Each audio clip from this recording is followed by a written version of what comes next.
Alrighty, hi everybody. My name is Robin Rosser, and I'm here with my best friend Kayla Spangler, and we are doing the podcast "Those Two Volleyball Girls." A little bit about ourselves. I play volleyball at Georgia Southern University. I'm a sophomore. I'm from the Charlotte, North Carolina, and and I'll let Kayla introduce herself. Yeah, like she said, I'm Kayla. I play volleyball at USC Upstate in Spartanburg, South Carolina. I'm also a sophomore from the Charlotte area, and I am a setter. Yeah. All right. Today we are going to be interviewing our good friend Morgan Smith, and she plays beach volleyball at UNCW up in Wilmington. So, you just tell us a little about yourself and introduce yourself.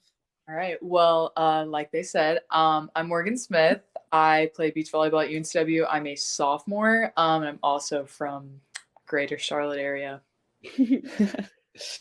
Okay, so you go to UNCW. What's like your favorite part about it?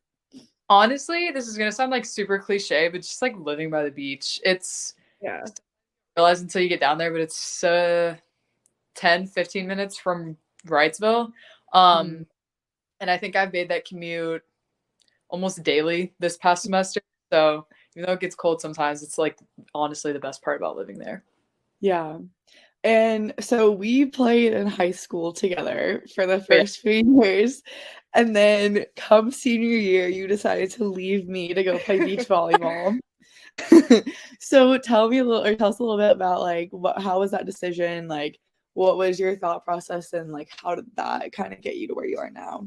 Yeah. Well, sorry about that, Robin. That was hard playing my senior year.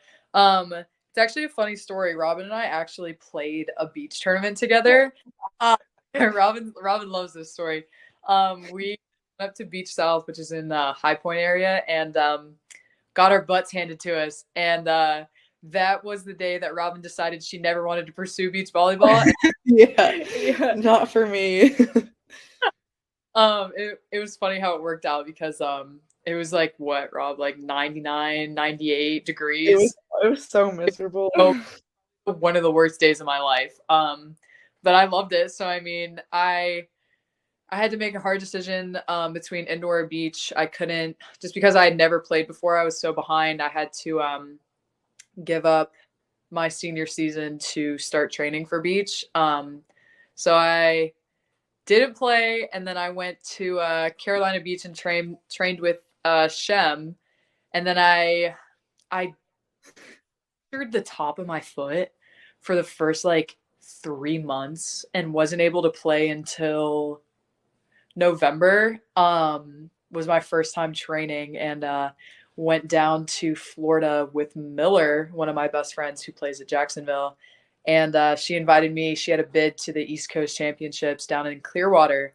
And that was my very first tournament. And the very first game we played was against these two girls, Ashley Vincent and Clara Saseki. I'm probably saying that wrong. But yeah, they beat us 21-2. That was humbling. Humbling experience. Hey, you earned those 2 points, though. Yeah. They missed 2 serves, and those were the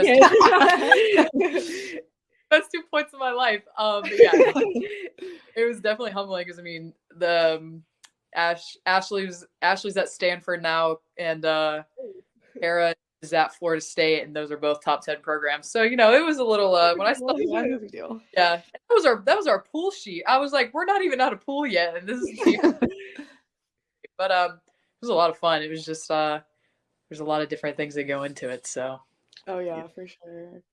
And mind you, like when we got to this beach tournament, the first thing they did is they like brought everybody into a huddle and they're like, raise your hand if you've never been here before. Oh god. And we're like, isn't that obvious? Best part, Robin and I were the only girls there, A, matching, and B, wearing spandex. We were like, it was so bad. It was like spandex and these like shitty little sports bras. It was so bad. Everyone else was in full bikinis. We were like, we don't belong here. Yeah. I know, because my mom was like, "You're not wearing a bikini." I was like, okay. Dad, I would have loved to be in a bikini as soon as that sun went up, though. Oh man. Oh, God, that's awful. I'm sure the sand was really hot on your feet too. Oh yeah, that was my experience when I play. Oh, it was horrible. I didn't know sand socks were a thing. I didn't know anything was a thing, and all the girls had like bikini, sand socks, sunglasses. Robin and I had like Ray-Bans on, like the metal Yeah. No. hot, and we would put them back on our face, and you just hear this like sound. It was like my skin. I was like, oh, Not a bad. fun time. So back to your school. What's your major, and how have you liked the school aspect so far? I'm a psychology major with a minor in forensics. I really like the schooling at UNCW. It's definitely hard. I'm sure you guys can definitely relate. The time management part is definitely like your worst nightmare. Kayla, you're like a STEM major. I don't know how you do that. I'm struggling. Yeah. But I love Yeah, that's definitely something that I tell people, like time management. You have to be good at it, or else you cannot play for it. I mean, like, you'll suffer for it. Yeah. And like I don't know, like I know for like me, I'm not gonna speak for you, but like they schedule your day out like so much. Like I saw this one interview and it was like someone was saying like as an athlete, like you are literally told where to be, what to be, like what time to be there, what to wear when you're there. Like being an athlete is like so like you think you're good at time management and then like you get managed and like, time management manages you. Yeah. Oh yeah. I met with a friend yesterday for breakfast, and she's just a student at UNC Charlotte, and her and her mom were telling me that she only has class Mondays and Wednesdays, no class Tuesday, Thursday, Friday. I was like, how do you have that? And she was like, oh, I stack them. I was like, oh, I forgot you don't have a schedule that you have to like. Yeah. Like, I could not do that. Yeah. Meanwhile, like we can't have class before 10:30, and of course, like all the classes I need to take are before 10:30. So I know that beach volleyball is a spring sport. So what does that look like practice wise? And then like how do you schedule your classes around that? Yeah, so this fall, the NCAA just changed some guidelines around. We used to only be able to compete in 2 fall competitions, but this year we were able to compete in 3 to 4, which was nice because it's a good way to just like get a feel for how the team's going to look in the spring. So we went to the University of South Carolina and then Coastal Carolina for our fall competition. And in the fall, and you guys can probably explain this better than I can, but the 8-hour, 20-hour period is like chaos. It's so complicated sometimes. Like I still don't know if I fully understand it. I just show up where I have to be when I have to be there. But we practice Monday, Wednesday, Friday in the fall, and then in the spring we go Monday through Saturday. So when we get back, we report back January 7th. And we start our season with 4 days of 2-a-days. So 9 a.m. practice and 3 p.m. practice.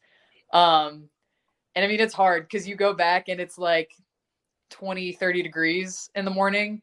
And then you have motivation to come back a few hours later and practice at 3 o'clock. But our first tournament will be home February 26th and 27th. It'll be our like alumni tournament. So I'm excited. It'll be a lot of fun. Oh, yeah, it'll be fun. And how many tournaments do you normally play in the spring? I think that the NCAA allows for 16 competition dates. Beach season's a lot shorter than indoor. I know that for a fact. So we're all like we'll go travel somewhere and then we'll play Friday, Saturday, leave Thursday, play Friday, Saturday, come back Sunday. Typically turn around, play Tuesday and Wednesday, and then same thing back. So it's kind of all like piled into one big chunk. Yeah. But then we're done early unless we go through and get into Gulf Shores. So exciting. Yeah, that sounds fun. And I know, so UNCW has an indoor team as well. Like we don't have beach teams at our school. So like what's that like? Because I know that you've mentioned some of the indoor girls would come join your team, and I know that definitely has to be somewhat of a culture shock or change. Like what's that like having an indoor team? Yeah, so a lot of times when we go places, we're kind of grouped in as UNCW volleyball, so that counts as beach and indoor. We're under the same head coach. So we're all under Dottie Hampton, but David is our like head coach. Just not on paper. So he travels with us to everything. He leads our practices.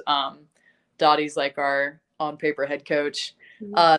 Behind the scenes stuff. So we typically know for the most part who's going to come over in the spring. So last season we had 15 girls. This season we're going to have 14 girls. So we had 10 girls on our roster this fall, and then we have 4 girls coming over, 3 of which were players on our team last year that came over, and then we have 1 freshman that's actually the younger sister of one of our only seniors this year. So it's sweet because so cute. So yeah, we're happy to have them this year though.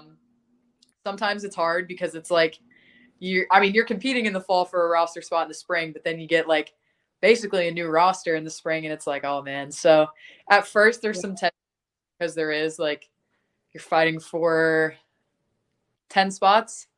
There's about 10 spots. 5 pairs will compete, and then 6s are a exhibition pair. So it can get intense, but at the end of the day, like I feel like our program has a lot of really good chemistry on the beach team.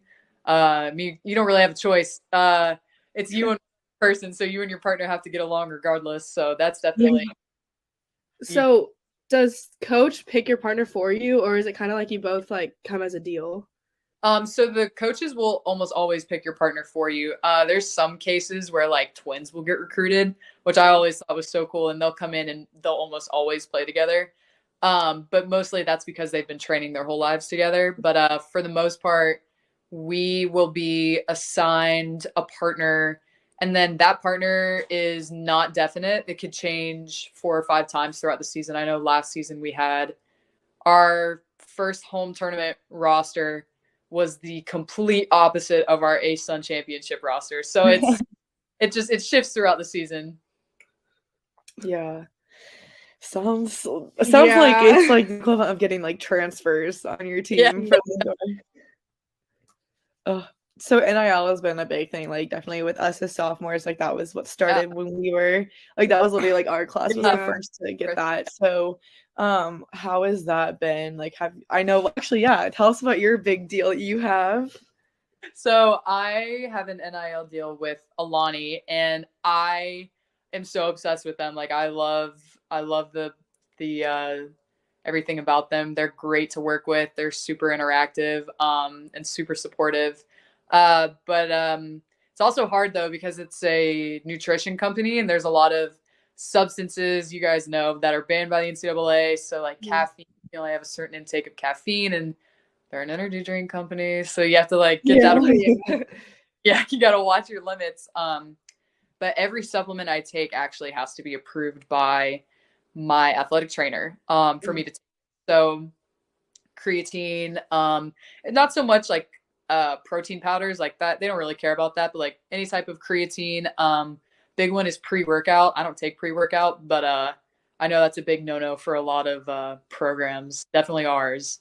So, but working with them has been awesome. They're super generous. And I don't know what to do with half the stuff they give me, so I just give it away. Yeah. It's supposed to be influencing to buy from them, but I have too much. I was like, I can't have all this. So, but I love them. They're great. Good. I'm glad. And like each school is different, and there's always like the stigma of like athletes are their own clique or whatever. But I think it's honestly like you just understand the life. Like, what is the chemistry like with other sports on campus for you at UNCW? Honestly, so we don't have football. Kayla, I don't think do you guys have football?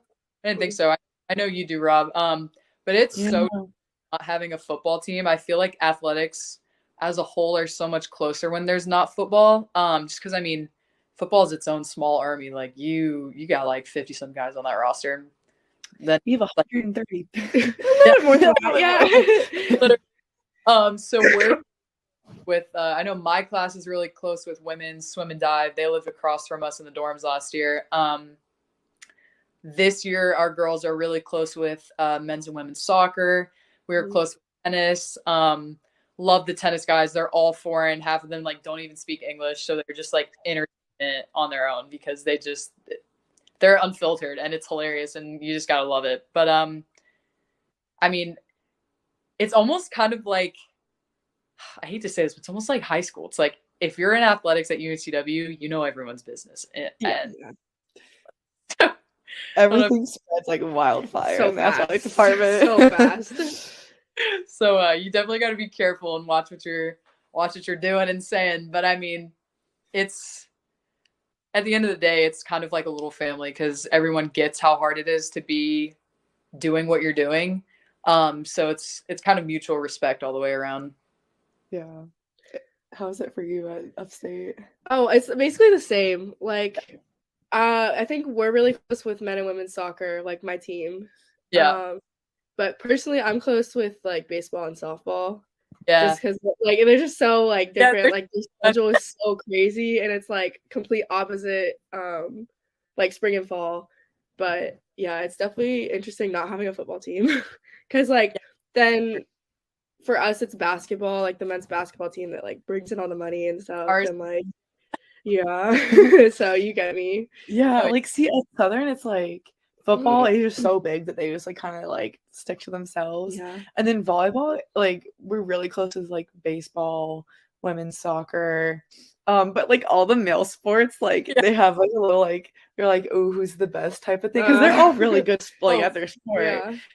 So it's so funny to like watch them interact because they're all like, yeah. No, I totally it's like mutual beat. Like my sport's better than yours.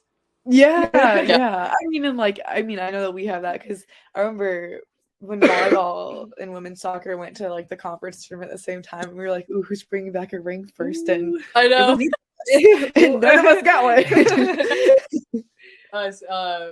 Our spring season, we were in season when I think not women's soccer, maybe men's soccer and baseball were. And it was just a giant, like, who's going to go farther? And we went the farthest, obviously, so we got to stick it to them. But like a fun, like, bickering thing. And I don't know if you guys, like, have the same thing. But when we go, like, do you guys have, like, athlete parties? It's just, like, everyone's with other athletes. Yeah. Like, so yeah, that's it's like, oh, we're going to soccer tonight, or no, we're gonna go to baseball tonight. And I'm like, it's the house parties. Yeah. You're like, oh, who's supposed to be going to baseball? Yeah. Normally it's volleyball though. Volleyball hosts a lot at Georgia Southern. See, we used to, our indoor team used to, but they really don't anymore, which was crazy because they have a house like for it. It was literally the whole point of the house. I was like, It's the cleanup after. That's the hard part.